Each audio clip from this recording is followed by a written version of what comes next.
ఢిల్లీలోని ఆగ్రాలో ఒక షాకింగ్ ఇన్సిడెంట్ చోటు చేసుకుంది. సొంత భర్తని, కట్టుకున్న భర్తని చంపేసిన భార్య ఇంట్లోనే పూడ్చిపెట్టింది. కానీ పోలీస్ స్టేషన్లో మాత్రం నా భర్త కనిపించట్లేదు, 45 రోజులు అవుతుంది అంటూ కంప్లైంట్ రేజ్ చేసింది. ఆ తర్వాత పోలీసులు మాత్రం ఈ దర్యాప్తుని ఒక స్పెషల్ కేసుగా తీసుకొని చాలా సీరియస్గా ఈ కేసుని ఛేదిస్తూ ఉన్నారు. సో ఆ క్రమంలోనే అసలు ఆయన తప్పిపోలేదు, భార్య తన్ని చంపేసి ఇంట్లో పూడ్చిపెట్టింది అనే నిజాలు తెలుసుకున్నారు. ఆ నిజం తెలుసుకున్న తర్వాత విస్తుపోయేటటువంటి ఇంకో సంఘటన చోటు చేసుకుంది. అది కూడా తన ఇంట్లోనే, తన బాత్రూంలో తనని పూడ్చిపెట్టిందన్నమాట. 45 రోజులు అవుతున్నప్పటికీ కూడా ఎవ్వరికి కూడా తెలియకుండా, అసలు ఏమాత్రం కూడా తెలియకుండా మేనేజ్ చేసింది అంటే తను ఎంత పక్కగా ప్లానింగ్ చేసుకుందో అర్థం చేసుకోవచ్చు. ఈ మధ్య కాలంలో ఇలాంటివి చాలా ఎక్కువగా జరుగుతూ ఉన్నాయి. కట్టుకున్న భర్తని చంపేస్తున్నారు, కన్న పిల్లల్ని చంపేస్తున్నారు, ఆఖరికి కన్న తల్లిదండ్రుల్ని కూడా చంపేస్తూ ఉన్నారు.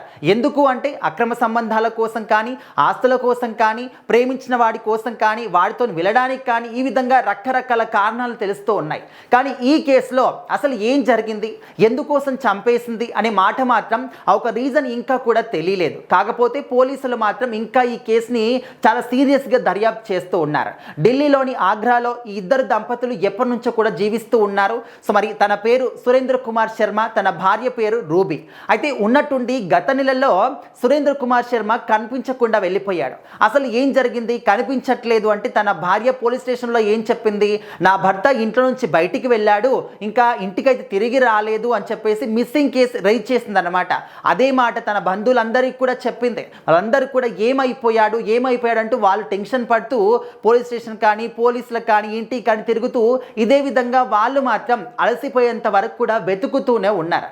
ఆఖరికి తెలిసింది ఏంటంటే పోలీసులు వచ్చి తన ఇంట్లో మొత్తాన్ని కూడా చెక్ చేశారనమాట. సో తన ఇల్లు మొత్తాన్ని కూడా చెక్ చేసినప్పుడు ఇల్లంతా కూడా బాగానే ఉంది, కానీ ఒక బాత్రూంలో మాత్రం కొత్తగా రంగులు వేసినట్టు, కొత్తగా టైల్స్ వేసినట్టు కనిపించింది. ఒకవేళ ఇల్లంతా కూడా కొత్తగా కట్టుంటే ఇల్లంతా కూడా కొత్తగా కనిపించాలి, లేకపోతే ఇల్లంతా కూడా రంగులు వేస్తారంటే ఇల్లు మొత్తాన్ని కూడా రంగులు వేయాలి. కానీ బాత్రూమ్ ఒక్కదానికే ఎందుకు రంగులు వేశారు, ఓన్లీ బాత్రూంలోనే కొత్తగా టైల్స్ కూడా ఎందుకు వేయించారు అని దాని గురించి వాళ్ళు దర్యాప్తు చేసినప్పుడు అసలైన నిజం తెలిసిందే. సో ఆ బాత్రూంలో ఏవైతే కొత్తగా టైల్స్ వేయించారో ఆ టైల్స్ కింద మృతదేహం కనిపించింది. సో మరి చూసిన తర్వాత అందరికీ కూడా వామిటింగ్ వచ్చాయన్నమాట. అంటే అంత ఘోరంగా కుళ్ళిపోయిన స్టేజ్లో మృతదేహం లభ్యమైంది. అప్పుడు ఆ రూబీ అనే మహిళ తన యొక్క భార్యని పోలీసులు అరెస్ట్ చేసి తీసుకెళ్లారనమాట.